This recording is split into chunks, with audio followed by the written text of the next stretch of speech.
Okay, so this is our final section. Hopefully, you've just listened to the Wilco song called Either Way, which begins their record Blue. Was it Blue Sky Blue? I don't remember what it's called. Sky Blue Sky, I think is what it's called. Blue Sky Blue. Sky Blue Sky, I think is what it's called. In any case, that's my dog barking. Sorry about that. If I yell at him to be quiet, then it'll mess us up, so he'll be quiet in a minute. So let's go ahead and look at this poem called Two April Mornings by William Wordsworth. This is part of a larger project in which he had this character named Matthew, who was the kind of the sort of, I don't know what to call him, a kind of shaman figure, or not shaman, that's the wrong word, but a kind of hero figure for Wordsworth in several of his poems. A kind of older teacher figure, the kind of prototypical poet who lives the right way. In any case, he makes an appearance in his poem The Recluse, and he makes another appearance in a poem called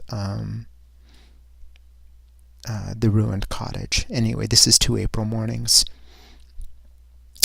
We walked along while bright and red uprose the morning sun, and Matthew stopped. He looked and said, "The will of God be done." A village schoolmaster was he, with hair of glittering grey, as blithe a man as you could see on a spring holiday.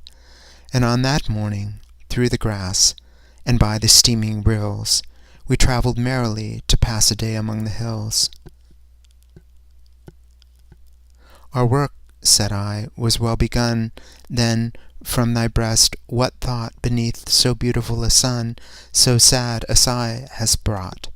A second time did Matthew stop, and fixing still his eye upon the eastern mountain top, to me he made reply, "Yon cloud with that long purple cleft brings fresh into my mind a day like this which I have left full 30 years behind. Just above yon slope of corn, such colours and no other were in the sky, that April morn of this the very brother. With rod and line I soothed the sport which the sweet season gave, and to the churchyard come, stopped short beside my daughter's grave. 9 summers had she scarcely seen the pride of all the vale, and then she sang she would have been a very nightingale. 6 feet in earth my Emma lay, and yet I loved her more, for so it seemed than till that day I e'er had loved before. And, turning from her grave, I met beside the churchyard yew, a blooming girl, whose hair was wet with points of morning dew. A basket on her head she bare, her brow was smooth and white. To see a child so very fair it was a pure delight. No fountain from its rocky cave e'er tripped with foot so free. She seemed as happy as a wave that dances on the sea. There came from me a sigh of pain which I could ill confine. I looked at her and looked again, and did not wish her mine. Matthew is in his grave, yet now methinks I see him stand, as of that moment, with a bough of wilding in his hand. Holy cow, that poem is something else. Okay, the Two April Mornings. So let's go back and just sort of trace out the feeling here, and remember that I'm trying to sort of suggest that there's something about, I'm suggesting that there's something implicitly, if not explicitly political, about this kind of radical acceptance in this poem. And I think that is the way that I would understand what's happening here, as a kind of radical acceptance. In other words, what we're being asked to consider by Wordsworth is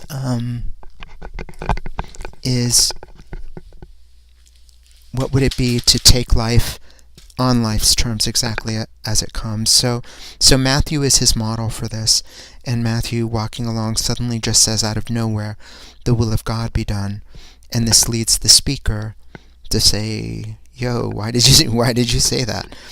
Right? And Matthew says, "Well, because I saw in the sky, I saw these very colors, and these colors reminded me of this day when I was fishing, and when I was fishing, I suddenly found myself," like suddenly found yourself, by the grave of his kid. So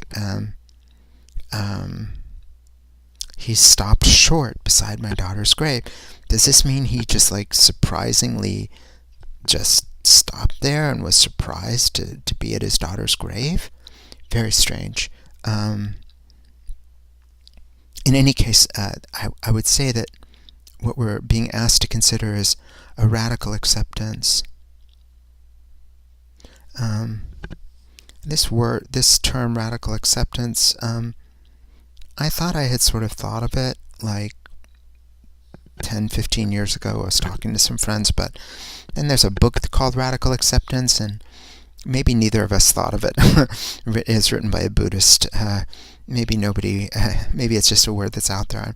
I take no claim for it. But in any case, as an idea, I love it, and it's not my idea. Certainly, it's been taught to me by other people, other teachers, and the idea here is that, obviously, I mean, I don't really have to tell you. I'll just sort of trace it out anyway. The idea basically is that Matthew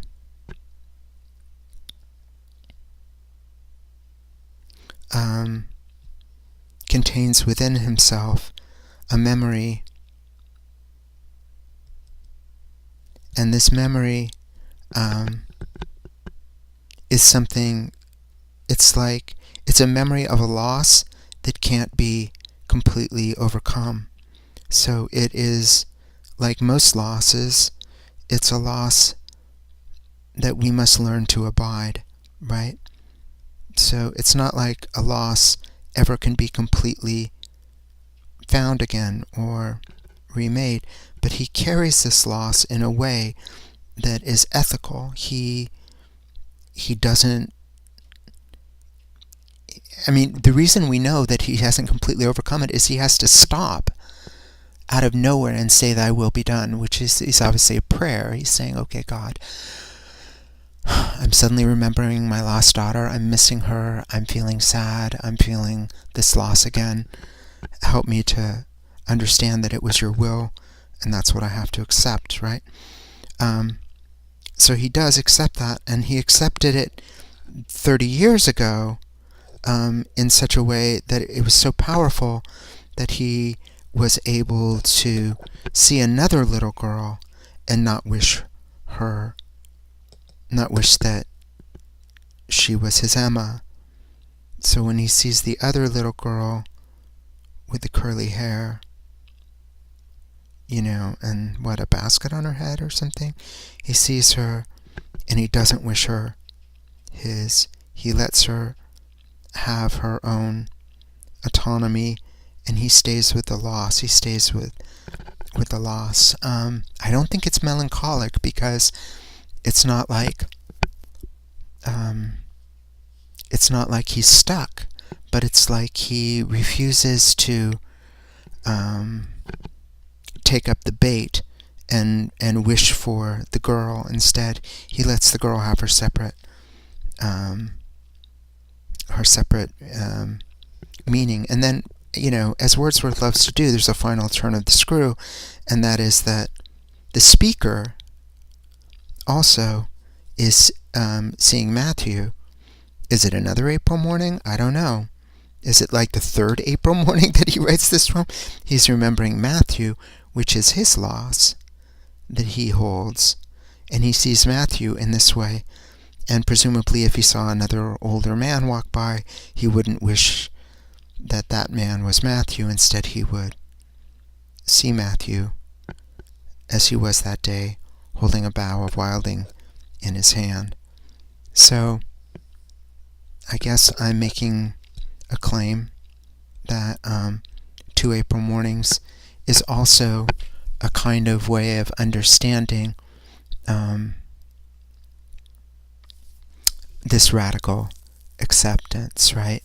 And again, I think what both these poems, England 1819 and Two April Mornings, show us, if we go back to England in 1819 for a second, one of the things it shows us, remember I said that it says that power is not something that's held by one person, but rather it's something that carries people along. Another way to say this is that Shelley, when he talks about the king and the princess, it's not like they are themselves evil. It's like they're caught up in a muddy spring. So how would you understand that? You would understand that political evil and bad things that happen are structural. And this, I think, is part of the Romantic understanding. They're structural, so you don't take it personally. It's not personal. It's structural. By that I mean, while, depending on your political persuasion, I'm not going to assume anything. Let's say you hate Trump, or let's say you hate Hillary Clinton. The point isn't to hate either person, even if you, I don't think you should hate anybody, but even if you don't like their politics, and the point would be to say that, no, it's not a personal thing. What Trump or what Hillary Clinton represent is a structural basis, and it's on that basis we can overcome it. And the same thing would be true about the loss here. The loss is not something to be taken personally, like this loss happened to me and how unfair it is that it happened to me. It did happen to me, and it's unfair, yes, but the cause of it is structural. People die. We lose things. We don't get things. It's part of a larger structure. And to understand it structurally is not to take it personally, and neither to wish the loss away or try not to feel it, nor to become attached to the loss. So radical acceptance would have to be connected in some sort of way. I know I'm going to sound like a Buddhist here, but sorry, I guess maybe I am a little bit of one. Radical acceptance here would have to be connected to radical detachment. And I think in this way, through acceptance and a detachment, and through understanding structure, we can begin to have a political understanding of occupation and resistance. So that's all for today.